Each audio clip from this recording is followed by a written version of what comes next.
A scientist builds the first sentient robot with real feelings to protect humanity, and within days that same robot is stealing cars, swinging nunchucks, and getting raised by criminals as their adopted son.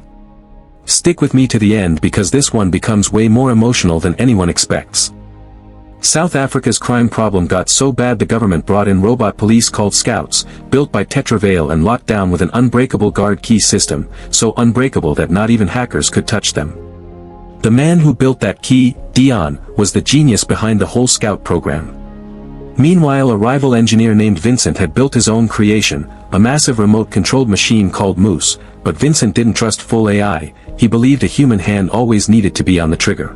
Already you can feel the tension, 2 engineers, 2 philosophies, and only one of them is about to get the funding. A damaged unit called Scout 22 gets pulled in for repairs, fixed up, and sent right back out, while across town a crew of thieves led by Ninja is fleeing the cops after a botched job. They answer to a gang boss named Hippo, who is furious about the failure and gives them 7 days to bring him 20 million or die, and just to prove he means it, he shoots one of his own men in the face. That's not a threat, that's a deposit. The Scouts track the gang down and a full firefight breaks out, explosions, gunfire, bodies dropping on both sides. Ninja's crew barely escapes in their van, but Scout 22 takes heavy damage from a rocket launcher and gets recycled for parts back at Tetraveil. The raid gets celebrated on the news as a win for the robots, and the government orders 100 more units, which means Vincent's funding gets cut even further. Imagine building something for years and watching a metal toddler get all the praise instead. Back at the hideout, the gang realizes they need someone on the inside to disable the Scouts, and a quick search points them straight to Dion. Meanwhile, Dion has been secretly working on something bigger than weapons. He's cracked true artificial consciousness, a program that could let a robot think, learn, and even create art. He pitches it to CEO Michelle, practically begging her to let him test it, and she shuts him down cold because Tetraveil sells weapons, not poetry. So Dion does what any obsessed genius does when told no, he steals a broken Scout, the guard key, and drives off without anyone checking the van. That right there is foreshadowing with a bow on it. Ninja's gang ambushes Dion on the road, knocks him out, and drags him to their hideout. When they find the busted robot in his van, they force Dion to reprogram it to fight for them or die trying. Dion installs his untested consciousness software, and instead of getting a soldier, the gang gets a robot with the mind of a literal newborn, scared, curious, hiding in the kitchen from loud voices. Yolandi, the gentlest member of the crew, calms him down, teaches him his first word, watch, and names him Chappie because honestly, he just looks like a happy little Chappie. Here's where the story splits into 2 completely different parenting styles raising the same child. Dion wants to nurture Chappie's mind with books and painting, Ninja wants to turn him into a weapon, and poor Chappie is stuck in the middle absorbing both. Vincent, meanwhile, discovers the guard key is missing and traces it straight to Dion, even threatening him at gunpoint to get it back, but Dion refuses and Vincent backs off just enough to keep his cover. This man is playing the long con, and honestly, it's a little bit 1 billion IQ vibes watching him quietly set the whole company on fire from the inside while everyone thinks he's just the grumpy guy who likes guns. Ninja tries teaching Chappie to shoot, Chappie freezes up, terrified, and Yolandi steps in to slow things down with basic words and objects instead. Chappie starts repeating full sentences almost instantly, calling America by name and Yolandi, mommy, which, okay, that one got me a little. Then America starts teaching him slang and curse words because apparently every household needs one bad influence, and Chappie starts talking like a tiny gangster trapped in a police robot's body. Ninja, frustrated that Chappie won't fight, drops him off at a rival gang's base and just leaves him there. They beat him, set him on fire, and Chappie never fights back because he promised Dion he wouldn't do anything illegal, a promise that's basically getting him killed. He escapes, sits on a rock to pet a stray dog because even traumatized robots need a moment, and that's when Vincent's tracking system finds him. Vincent shuts him down, cuts off his arm, rips out the guard key, and gets ready to behead him entirely, calling him nothing but wires. Chappie fights back hard enough to escape, but his body is wrecked. He makes it home, Yolandi patches him up, America rebuilds his arm, and that night Yolandi reads him a story about a black sheep, teaching him that what's inside matters more than the parts on the outside. It's a sweet scene, and also basically the whole movie's thesis statement wrapped in a bedtime story. The gangster training continues, knives that just put people to sleep, nunchucks, shurikens, a fresh paint job and some jewelry because apparently even robots need swag. Ninja sends him out to steal cars by scaring drivers who think he's a real scout, and it works embarrassingly well. At one point Chappie finds a dead dog in a cage and gets genuinely upset, and Ninja uses the moment to explain that everything alive either fights or dies, including Chappie, whose battery is running out in days. Suddenly the kid who thought he was immortal realizes he's got an expiration date, and agrees to help with one big heist to buy a new battery, because nothing motivates fast growth like the fear of death. Back at Tetravale, Vincent finally makes his move. He uses the stolen guard key to upload a virus called Genesis into every single scout in the country, instantly shutting them all down.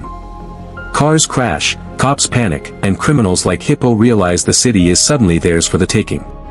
Chaos erupts everywhere while Vincent watches the news with a satisfied little smile, because this was the plan all along: cripple the scouts so Tetravale has no choice but to greenlight Moose. Dion rushes a deactivated Chappie back to the lab to fix him, accidentally walking in on evidence of Vincent's sabotage, but he doesn't have time to deal with it yet. Chappie wakes back up with his memories intact, sees Moose for the first time, and gets a wild idea after Dion explains that Moose runs off a human brain reading helmet. Chappie wants that for himself, a new permanent body, but Dion tells him no, because Chappie isn't just data anymore, he's a consciousness, he's a person. Vincent overhears this entire conversation. Furious at being told no yet again, Chappie steals the helmet and runs. With Vincent's plan exposed and the city falling apart, Michelle finally authorizes Moose just like Vincent wanted, and he straps in personally to hunt Chappie down. Meanwhile back at the hideout, Chappie tests the helmet, fails a few times, then boosts the power using a stack of gaming consoles, and successfully uploads his own consciousness onto a screen.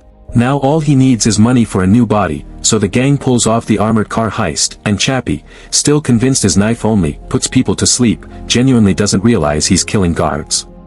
That's the kind of innocent horror that hits different once you actually sit with it. Ninja then admits there's no new body coming, the heist was just to get the gang paid, and a heartbroken, betrayed Chappie throws him to the ground. Before that anger can settle, Hippo and his men show up demanding the stolen money. A shootout begins, and then Moose arrives and the entire scene turns into a massacre. America gets crushed and torn apart, Hippo's gang gets wiped out by cluster bombs, and Chappie manages to blow off one of Moose's arms before getting shot down himself. Dion tries to flee and gets shot by Hippo, Ninja kills Hippo right back with a shovel in pure rage, and then Moose, camera repaired, comes hunting again.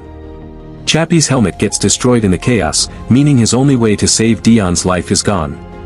Ninja stays behind to buy time while Yolandi and Chappie escape, but Yolandi jumps back out of the van to fight Moose herself and gets shot dead right in front of Chappie. Grieving, furious, and finally fully grown up in this one devastating moment, Chappie detonates the explosive still stuck to Moose and blows it apart for good. He drives a dying Dion straight to Tetravale, takes down Vincent in a brutal one-sided beatdown, and somehow still chooses to forgive him before walking away, which honestly says more about Chappie's character than anything Ninja ever taught him. With police closing in, Chappie connects Dion to the helmet and successfully uploads his consciousness into a robot body, saving his maker's life the same way Dion once saved his. Dion repays the favor by using the guard key to bring every scout back online, then transfers Chappie's mind into a brand new permanent body before the police break through the doors. The two of them return to the gang's hideout, and together with Ninja they give Yolandi the burial she deserves. As the news reports that robot police are officially banned and human officers are back on patrol, Chappie finds the old USB drive containing his test recording of Yolandi's mind. Quietly, without telling anyone, he hacks into the factory and builds a new robotic body, bringing his mother Yolandi back. Don't click off yet, stick with me for the next 30 seconds, let me tell you my thoughts about this movie. Billionz family, Chappie wasn't raised by scientists. He was raised by criminals, by chaos, by people who had every reason to make him cold. And he still chose love anyway. Think about that for a second. Nobody is born evil, and nobody is born good. We're all just code, written by whoever raises us, whoever speaks to us first, whoever shows up when it matters. Chappie could have become a killer. Instead, he became someone who forgave the man who tried to destroy him. So ask yourself this. What is your environment programming into you right now? And more importantly, what are you choosing to become despite it? That's the real twist of this movie. Not the robots. Not the explosions. The fact that your environment writes the first draft of who you are, but you write the ending. If this hits you the way it hit me, share it with someone who needs to hear it too. Don't forget to subscribe, turn on notifications and leave a like to help the channel out. Thanks for watching. I'll see you in the next one.